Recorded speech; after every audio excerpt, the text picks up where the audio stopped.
क्या रहा आपका कल शाम को, जैसे सुबह तक दिन भर क्या रहा आपकी प्रक्रिया का, कोई निस्तारण होने की उम्मीद है क्या? जैसे देखिए, कल मैं वहाँ गया था जैसे वीर तेजा मंदिर में, जैसे मृतका के उनके हस्बैंड और उनका बेटे और जो परिजन है उनके साथ में हमने बैठ के दूसरे समाज के मौजूद लोगों के साथ में बैठकर हमने वार्ता की।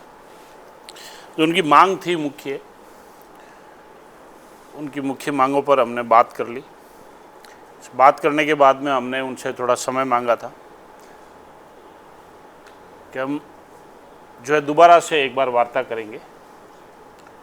तो हम वहाँ उनके साथ में दोबारा वार्ता करने के लिए पहुँचे। बहुत ही सकारात्मक जैसे माहौल में बात हुई, लेकिन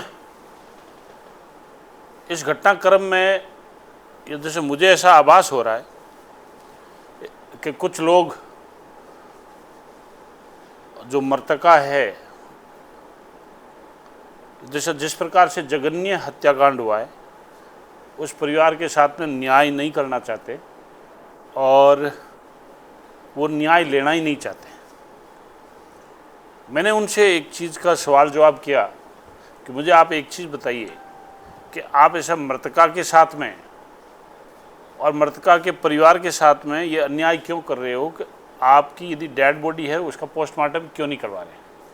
आपके पोस्टमार्टम जो करवाने के फ़ायदे क्या है या नहीं करवाने के नुकसान क्या है, मुझे बता दीजिए। जब उस डेड बॉडी का पोस्टमार्टम होगा तो ही तो कोर्ट के अंदर एविडेंस के रूप में जाएगा, और कोर्ट में हमेशा ही जो केस लड़ा जाएगा वो एविडेंस के मार्फत ही लड़ा जाएगा। आज ऐसा 27 तारीख से घटनाक्रम है, आज ऐसा 6 तारीख हो गया। मैं समझ रहा हूँ कि इस घटनाक्रम से पूरा जाट समाज इस घटनाक्रम की बहुत ही बोलना चाहिए निंदा कर रहा है ऐसा, परंतु जब बोलना चाहिए मृतका के परिजन ही न्याय नहीं लेना चाह रहे हैं, वो पुलिस के सामने आए, पुलिस को भी जवाब दे। सरकार की तरफ से चारों दरवाजे खुले, जो सरकार की तरफ से उनको मदद चाहिए, जिस एजेंसी से वो जांच करवाना चाहे, हर एंगल पे बोलना चाहिए सरकार का सकारात्मक रूप से रुक रहा है। और मैंने खुद ने वार्ता की है, इसलिए मैं इस बात का साक्षी हूँ कि जिस प्रकार का घटनाक्रम है, हमें भी बहुत खेद है, बहुत दुख है, बहुत तकलीफ है। एक बोलते मानव शरीर के 6-6 टुकड़े करके और उसको जैसे गहरे गड्ढे में दफनाना, ये बात तो साबित है कि इस घटनाक्रम में बोलते अनीता को बहुत ही दुर्दांत तरीके से मारा गया। अपराधी एक भी नहीं बचेगा। और मैं आपको पूरे विश्वास के साथ कह सकता हूँ, जोधपुर जो पुलिस कमिश्नरेट है वो पूर्ण रूप से और तत्परता से जैसे कार्रवाइयाँ कर रही है, और यदि परिवार सहयोग करेगा तो मैं आपको विश्वास के साथ कह सकता हूँ बहुत जल्दी इस घटनाक्रम में जितने भी आरोपी हैं या इस घटनाक्रम में जितने भी जो संलिप्त आदमी है, वो सारे के सारे सलाखों के पीछे रहेंगे।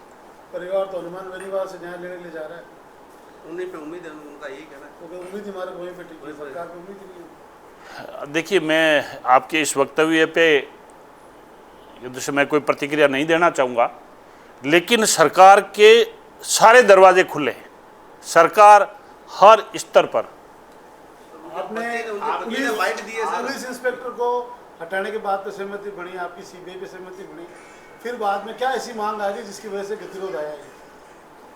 अब देखिए, जैसे मैं आपको एक ही चीज़ कहना चाहूँगा कि जैसे हमारी सहमति बनी नहीं बनी वो हमारा एक बोलना चाहिए वार्ता का हिस्सा था, लेकिन मैं वहाँ पर बोलना चाहिए साक्षात 3 बजे से लेके और जैसे कल मैं वहाँ पर बोलना चाहिए 10-11 बजे तक रहा। और मैंने पूरी वार्तालाप की और उस ऐसा वार्तालाप के अंदर ये जैसे मुझे ऐसा लगा है कि कुछ एक दो लोग जो ऐसे होंगे जो समाज शायद विरोधी होंगे या उस परिवार को न्याय नहीं दिलाना चाहते होंगे, या हो सकता है कि कुछ जो इस घटनाक्रम में इन्वॉल्वमेंट है, हो सकता है उनके साथ उनकी कोई बातचीत चल रही होगी। तो पुलिस बहुत जल्दी ही इस सारे घटनाक्रम का पर्दाफाश कर देगी। कुछ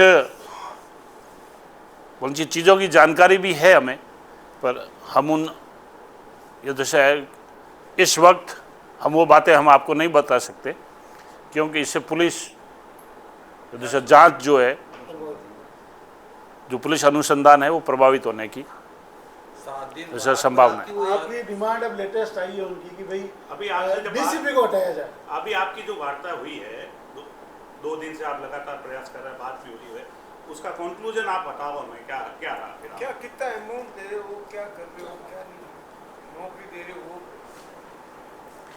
ये तमाम बातें हो गई थी और मैं आपको इस वक्त इतना ही कहना चाहूँगा कि सरकार की तरफ से चारों दरवाजे खुले हैं हर एंगल से। जब परिवार के और मृतका के परिजन ही इसमें सहयोग करेंगे तो ही तो सरकार अपना अगला कदम यदि से आगे बढ़ाएगी। कौन लोग हैं जो इसमें अटल बने हुए हैं? मैं उन लोगों के बारे में बहुत अच्छे तरीके से तो नहीं जानता, लेकिन हाँ इतनी जानकारी जरूर है, सिर्फ अपवाद के रूप में एक या दो लोग ऐसे हैं जो ये नहीं चाहते कि इस ऐसे घटनाक्रम का पर्दाफाश हो और जो आरोपी हो, अपराधी हो या संलिप्त हो, वो बोलना चाहिए सलाखों के पीछे पहुंचे। जनप्रतिनिधि एक बड़ा नाम बेराम श्योर वो खुद जाता है और वो कहते हैं हमें इन पर भरोसा नहीं, किसी और जगह जाके हम दूसरी जगह जाके न्याय को भरोसा नहीं। ये नाराज भी हो क्या मतलब? वो कह रहे हैं हमसे बात नहीं हुई, समाज के लोग बैठे थे। एक बड़ा जनप्रतिनिधि आप भी मैं आपसे एक चीज़ का मैं ये निवेदन करूंगा कि यदि सब 5 लोग बैठ के और कोई सच्ची झूठी बात के उसमें जाट समाज की कोई बात नहीं होती। जाट समाज बहुत बड़ा है, पूरे मारवाड़ का जाट समाज है, और मैं ये दूसरा जाट समाज की तरफ से भी मैं उनसे वार्ता करने के लिए गया और मैं बोलना चाहिए सरकार की सहमति से भी मैं ये दूसरा बात करने के लिए गया। लेकिन मैं आपको इतना ही कहना चाहूँगा कि बोलना चाहिए सुपात्र को सब कुछ दिया जा सकता है, लेकिन कुपात्र को क्या दे सकता है? सर 7 दिन बाद सरकार ऐसे संवेदनशील मुद्दे पर 7 दिन बाद जागी है। 6 टुकड़ों में किसी महिला को काट दिया जाता है और फिर उसको लेकर 7 दिन तक सरकार नहीं बोलती, जबकि हिंदू की रक्षा करने का वादा करती है। कन्हैयालाल जैसे उससे भी दुर्दांत हत्या हुई है, 7 दिन बाद सरकार जागी है। आपसे मैं एक चीज़ का निवेदन कर दूं, इस घटनाक्रम के तुरंत बाद ऐसा पुलिस अपने एक्शन में और पुलिस अपनी कार्रवाई के अंदर उसी दिन लग गई थी, और आप ये कह रहे हो कि सरकार 7 दिन के बाद युद्ध से उठी है। मैं इस आपके वक्तव्य से युद्ध से व्यक्तिगत रूप से भी मैं सहमत नहीं हूँ, क्योंकि जिस दिन यह घटनाक्रम हुआ तुरंत ही उसके बाद में पुलिस कार्रवाई, पुलिस कमिश्नरेट जोधपुर ने तुरंत कार्रवाइयाँ शुरू कर दी थी। अब हर एक पुलिस की कार्रवाई को मैं सार्वजनिक भी नहीं कर सकता, और आप भी जानते हैं।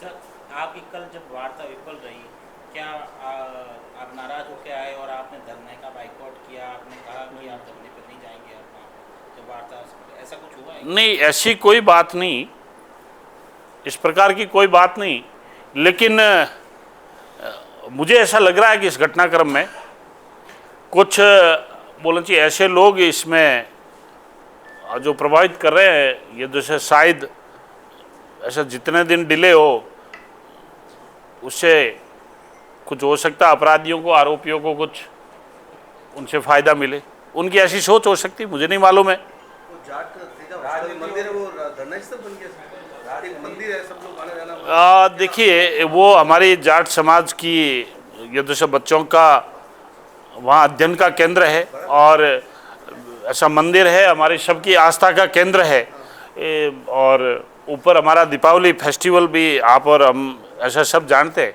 वहाँ ऐसा कोई धरना जैसी कोई ऐसा बात नहीं थी। जब कभी भी बोलो किसी भी परिवार के अंदर कोई तकलीफ पड़ती है तो हर आदमी भगवान के शरण में मंदिर में जाता है। और उस वक्त ये जैसे मुझे जानकारी मिली कि परिजन अपने घर पे नहीं है, वो भगवान के मंदिर में है, तो मैं भी वहाँ तेजा जी के मंदिर में गया। ऐसी धरना जैसी स्थिति कोई थी नहीं, वहाँ 5, 7, 10 आदमी बैठे थे और हम लोग गए थे। ऐसा लगभग 30, 40 या 250 लोग गए थे और ऐसा वहाँ जाके बात की। और भी जाट समाज के बहुत सारे गणमान्य लोगों से मेरी बात हुई है। इसलिए मैं आपको इतना ही कहना चाहता हूँ और बोलो जी आपके माध्यम से, आपके चैनल के माध्यम से, और ये लोकतंत्र का चौथा स्तंभ है, इसके माध्यम से मैं तो इतना ही कहना चाहूँगा कि सरकार के चारों दरवाजे खुले हैं। 4 दरवाजे कौन से वो तो बताओ। अच्छा, वार्तालाप के वो जिस एंगल से भी बात करना चाहे, लेकिन वो अपनी ओर से जो मृतका के परिजन है वो तो उनको आपने उनको पोस्टमार्टम कहा तो उन्होंने आपको क्या जवाब? आपको लगता है वो कोई दबाव में है क्या? परिजन किसी प्रकार के दबाव में है आपने क्या? कुछ जवाब तो दिया होगा। ये तो आपको परिजन से ही पूछना पड़ेगा कि वो दबाव में है या नहीं है। वो परिजन जो है दबाव में है। आपको क्या लगा? आपसे बात करते हुए कैसे थे? सहज थे या किसी प्रकार का कोई प्रेशर था या कोई याद किए हुई चीजें थी या किस तरीके से? अब मुझे ऐसा लग रहा है, ये जो सब मेरा जो बोल से व्यक्तिगत आंकलन है, ऐसा शायद वो गुमराह है या गुमराह किए जा रहे हैं, इसके बारे में मैं अपनी ओर से तो ये दशा नहीं कह सकता। लेकिन जब मैंने उनको ये चीज़ कही कि कोर्ट के अंदर जो चीज़ें चलेगी, पोस्टमार्टम आप कराओगे तो एविडेंस कलेक्ट होगा। और ये आप और हम सब लोग जानते हैं कि किसी भी घटनाक्रम का पोस्टमार्टम बहुत ज़रूरी हिस्सा होता है। यदि पोस्टमार्टम ही आपका सही समय पे नहीं होगा तो कोर्ट और पुलिस एविडेंस कैसे इकट्ठे करेगी?